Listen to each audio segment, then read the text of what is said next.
আরে ওনারা কি ভয় দেখাবে বা ভয়ের আশ্বাস দেবে, নির্ভয়ের আশ্বাস দেবে? নির্ভয়ের আশ্বাস তো দিয়েছেন বাংলাদেশ জামাত ইসলামের যে আমির। এরা বাংলাদেশে আসার জন্য অনেক বড় ভালোভাবে তারা আন্দোলন করতে পারবে যদি তারা ইসলামের ব্যানারে এসে তওবা করে নিজেদেরকে সংশোধন করে। যদি সেটা কেউ বলে থাকে আওয়ামী লীগকে যে আপনারা রাজনীতির ময়দানে আসেন, আপনাদের কোনো ভয় নাই, আরে ওনারা কি ভয় দেখাবে বা ভয়ের আশ্বাস দেবে, নির্ভয়ের আশ্বাস দেবে? নির্ভয়ের আশ্বাস তো দিয়েছেন বাংলাদেশ জামাত ইসলামের যে আমির ডক্টর শফিকুর রহমান।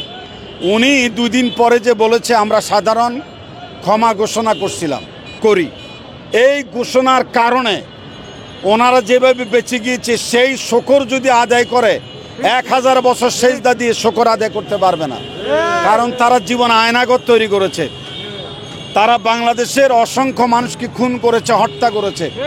শাপলা চত্বরে অসংখ্য আলেম ওলামা হাফেজে কোরআনদেরকে বাতি নিবাইয়া তারা পিটাইছে, গ্রেনেড সাউন্ড দিয়ে ওদেরকে শব্দ দূষণের নির্যাতন করেছে। এছাড়া আপনার হামলা দিয়া মামলা দিয়া খুন গুম করে তারা যে নগ্ন ইতিহাস সৃষ্টি করেছে, এই ইতিহাসের কারণে মানুষ যত ক্ষুব্ধ ছিল, আমার মনে হয় ডক্টর শফিকুর রহমান সাহেব যদি সাধারণ ক্ষমা ঘোষণা না করতেন, এখনো পর্যন্ত 5ই আগস্টের মতোই এই বাংলাদেশে রক্তপাত ঘটতে থাকত।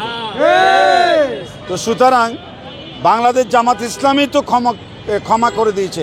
এখন যারা তাদেরকে অভয় দেয়, এরা বাংলাদেশে আসার জন্য অনেক বড় ভালোভাবে তারা আন্দোলন করতে পারবে যদি তারা ইসলামের ব্যানারে এসে তওবা করে নিজেদেরকে সংশোধন করে বাংলাদেশ জামাত ইসলামের যে রিপোর্ট বই আছে সেটা পালন করে। বাংলাদেশ জামাত ইসলামের যে 65টা রকম সিলেবাস আছে, এগুলি পড়ে যদি তারা দ্বীনি লাইনে আসে, আশা করি তারা কামিয়াব হতে পারবে। এর আগে কোনো কামিয়াব হতে পারবে না।